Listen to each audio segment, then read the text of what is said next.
MSCI resmi menyoroti saham GoTo akibat rendahnya likuiditas perdagangan di pasar. Meski masih dipertahankan dalam MSCI Global Standard Index, posisi GoTo kini berada dalam pengawasan ketat dan terancam didepak pada review 28/72/06. Jika gagal memenuhi syarat likuiditas, kondisi ini menambah daftar saham Indonesia yang lebih dulu keluar dari indeks global MSCI dan berpotensi memicu tekanan capital outflow asing di pasar domestik.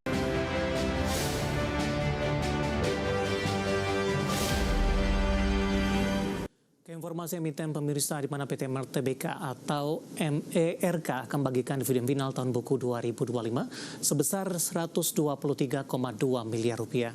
Dividen final diberikan usai Persero mencatatkan lonjakan laba sebesar 59% secara tahunan menjadi 244 miliar rupiah di 2025. Dikutip dari Keterbukaan Informasi Bursa Efek Indonesia, PT Merk Tbk memastikan akan membagikan dividen final tahun buku 2025. Kepastian tersebut didapatkan dalam rapat umum pemegang saham tahunan di Senin 25 Mei 2026. Dalam rapat tersebut, pemegang saham menyetujui pembagian dividen final tahun buku 2025 sebesar 123,2 miliar rupiah atau Rp275 per saham.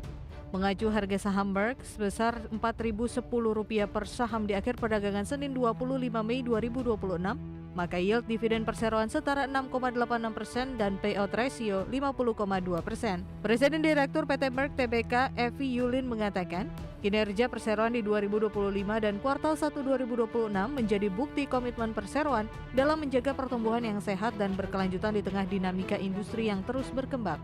Selain itu, melalui penguatan bisnis healthcare, disiplin operasional, perseroan fokus untuk menghadirkan manfaat bagi lebih banyak masyarakat di Indonesia.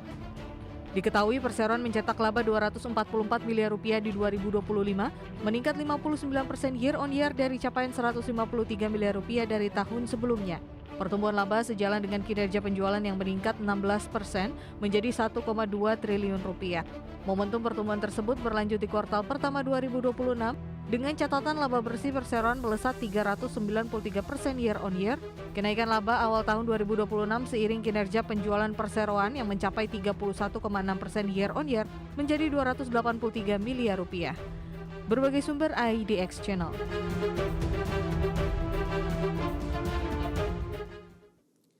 Dan secara teknikal di sepanjang perdagangan hari ini pergerakan saham Merk hampir mirip dengan pergerakan indeks harga saham gabungan, menguat signifikan di sesi pertama kemudian berbalik ke zona merah dan saat ini lebih cenderung bergerak stagnan pemirsa. Langsung saja kita ke grafis yang pertama, kita akan coba update pergerakan saham Merk. Di 30 menit jelang penutupan sesi kedua hari ini. Di penutupan hari perdagangan sebelumnya, Merk bergerak di level 4010 pada pukul 9. Langsung melesat cukup signifikan ke 4140 intraday tertinggi hari ini pemirsa. Kemudian pada pukul 10 penguatan terbatas 11.30 posisinya sudah bergerak ke zona merah, intraday terendah hari ini di level 4000. Posisi yang sama pada pukul 12, laju pelemahan agak sedikit terbatas di 410 dan pembukaan sesi kedua di 410. Dan saat ini posisi Merk berada di level yang sama, lebih cenderung bergerak stagnan. Kita akan coba lihat pergerakan saham Merk dalam beberapa bulan terakhir.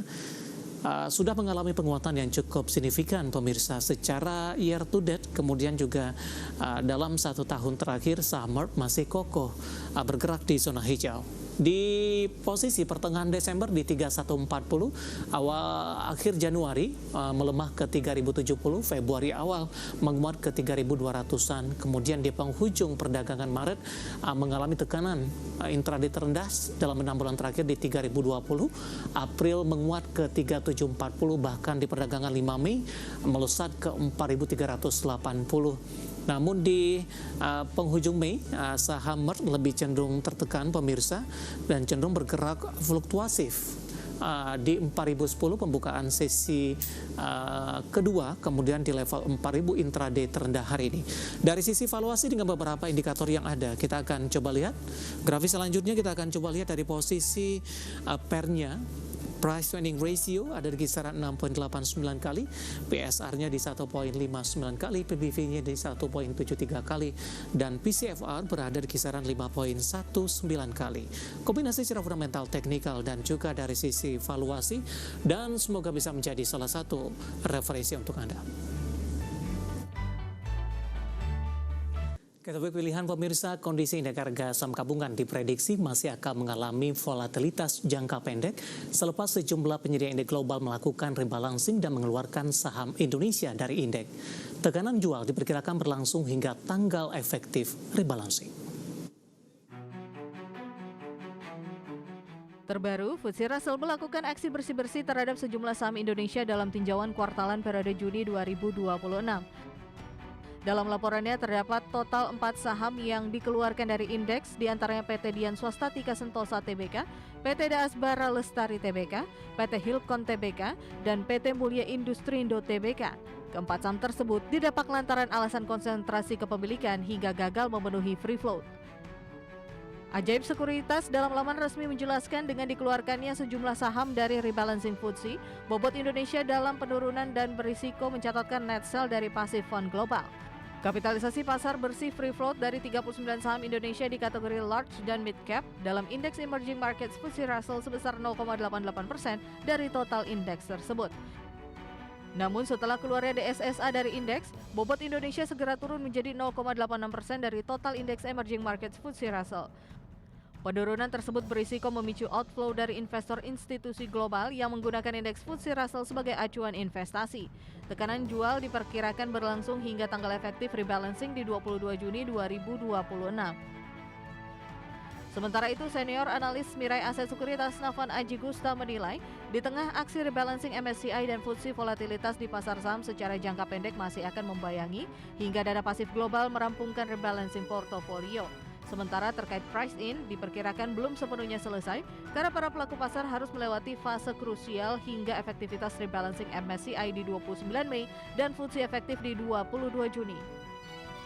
Usai rebalancing, peluang kembali menguatnya pasar saham di paruh kedua 2026 terbuka lebar dengan prakondisi mesti terpenuhi, diantaranya faktor ketegangan geopolitik Iran, Amerika, dan Israel mereda, kejelasan arah suku bunga The Fed. Selain itu, upaya reformasi pasar modal yang disebut telah mendapatkan sinyal positif dari lembaga penyedia indeks global. Berbagai sumber IDX Channel. Dan mengawali perjumpaan pemirsa, saya akan coba sampaikan yang ada pergerakan indeks harga saham gabungan di 30 menit jelang penutupan perdagangan di sesi kedua hari ini, di mana tekanan dalam masih terus berlanjut, di mana posisi saat ini indeks harga saham gabungan melemah di atas 1% dan tepatnya diperdagangkan di level 6.145.064, di mana secara intraday di sepanjang perdagangan hari ini dibuka di zona merah pada pagi tadi di level 6.201.804. Pasca pembukaan, indeks harga saham gabungan sempat berbalik arah dengan mengalami penguatan yang cukup signifikan. Intraday tertinggi hari ini di 6.286.872. Pasca menyentuh ke level ini, pemirsa, indeks harga saham gabungan mengalami tekanan yang cukup dalam, menyentuh level intraday terendah hari ini di 6.127.268, di mana pada posisi pembukaan di sesi kedua pelemahan masih terus berlanjut, dan pada pukul 15 di 30 menit yang lalu sempat dari sisi pelemahan terbatas, namun saat ini tekanan kembali berlanjut dan lebih dalam dengan melemah di atas 1% di 6.145.045. Saham-saham yang hari ini menjadi pemberat datang dari saham big cap dan juga perbankan big cap, pemirsa, yang hari sebelumnya menjadi penopang utama indeks harga saham gabungan. Astra anjlok di atas 7% di 5175, PBCA melemah di 1,64% di level Rp6.000 per sahamnya. Kemudian juga ada posisi BBRI melemah di 2,52% di 3.090, dan juga ada Bank Mandiri. Kita akan coba update juga posisi saat ini melemah tipis di 0,47% di 4.200, dan BBNI hari ini juga melemah di 1,80% di 3830. Kondisi yang sama juga terjadi untuk BBTN pemirsa.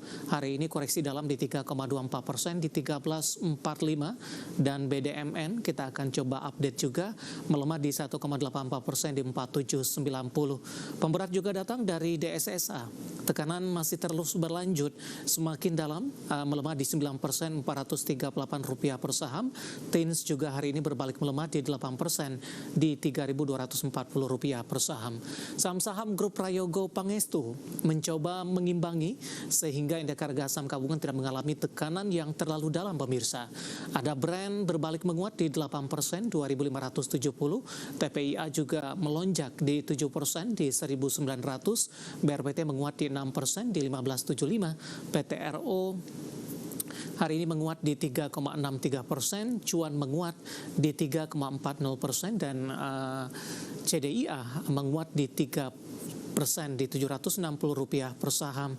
Dan selanjutnya penopang juga datang dari Telkom, hari ini melesat di 478% dan sudah kembali diperdagangkan di atas Rp3.000 per sahamnya. Updatean pergerakan indeks harga saham gabungan di 30 menit jelang penutupan perdagangan di sesi kedua hari ini, dan semoga bisa menjadi salah satu referensi untuk Anda.